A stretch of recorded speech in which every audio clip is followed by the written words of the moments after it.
So where we are headed right now is a place called Sparkfly Fen. This is a high-level map in Guild Wars 2, and the background story here is the Hylic, who are the frog people in Guild Wars 2.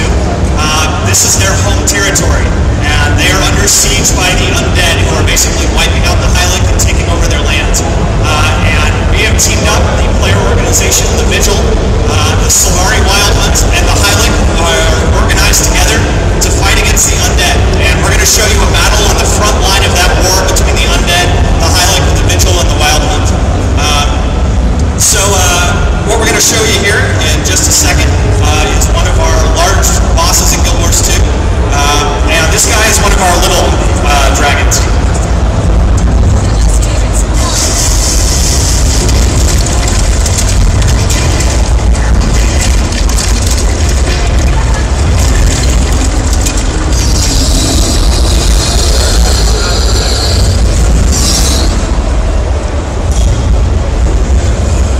So this event, just like any event in Guild Wars 2, dynamically scales. So as more players show up, this boss is actually going to get more difficult to stay at the same difficulty level. So no matter what, the fight is exciting based on the number of people that are there. 20, 40, 80, 100 people, this fight will scale up in difficulty for all of them. And this boss comes with a whole lot of different layers and mechanics to it. So first off, you'll notice this giant guy walking at us right there, who just exploded. Those are bloated creepers that the dragon summons, and they are huge undead abominations that the players need to try to kill. And these bosses are going to walk towards you, and they're going to wind up and explode and send poison flying everywhere and kill everyone who's nearby. So you need to kill these guys before they get too close to you. Now the dragon summons what you can see behind you are these large bone walls, and he summons these walls to protect himself from the turrets that are in the background. So players want to destroy these walls here, so characters manning the turrets can actually get direct shots on the dragon. So there in the distance you're going to see there's some turrets that players are manning, and they can use these to fire at the dragon and do large amounts of damage to it. Now the whole time players are on these turrets, there are waves of undead that are coming in from the side, attacking the turrets and trying to destroy them. So another group of players needs to organize together and actually actively defend the turrets while people are fighting on the turrets, while another group of players is blowing up the bone walls, and another group of players is taking out the bloated creepers that are coming at you. Now during all of this, there are also guys who are repairing the turrets if they get destroyed, and players need to defend those guys and help resurrect them if they die to keep them alive. So as you can see, this battle has a whole lot of different layers to it, giving the players choice of how they want to play the game, what kind of character they want to play in this battle, and giving them a lot of roles that they can switch between while they're actively fighting the dragon here.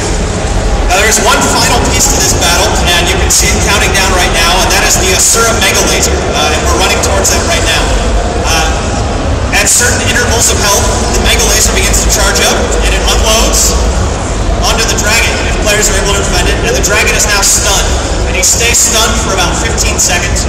And all the players can run up, unload a whole bunch of damage on him, and then they need to get back out of there by the time the dragon recovers. So you can see the Mega Laser is charging again already, and players need to defend that laser so he can get another shot on. So that's one more layer to this large boss fight that's going on. And as I said, there could be hundreds of players running around doing this event all at the same time, all in different parts of this battle, doing the different layers to the battle that have been set up for them. You can see it looks like there's a good 30, 40, maybe 50 players running around in here right now fighting the dragon. As people log onto the machines here, there'll be even more joining in. So there's a bone wall the dragon is summoned to help protect himself from the turrets. And as the fight goes on, he starts to summon more and more bone walls to make it harder to take him out.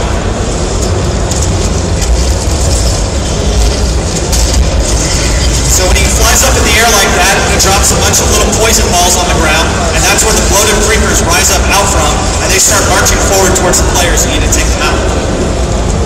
So one final mechanic that you'll run into in this battle is there are little tendrils, which are fingers of the dragon that he summons up from the ground. And the little tendrils will grab players and they will fling them back towards the dragon where the dragon devours them. So here's one of those there. And so players need to try to destroy these so that they don't get flung off of the turrets back by the dragon. And more of these start to show up as the battle progresses as well.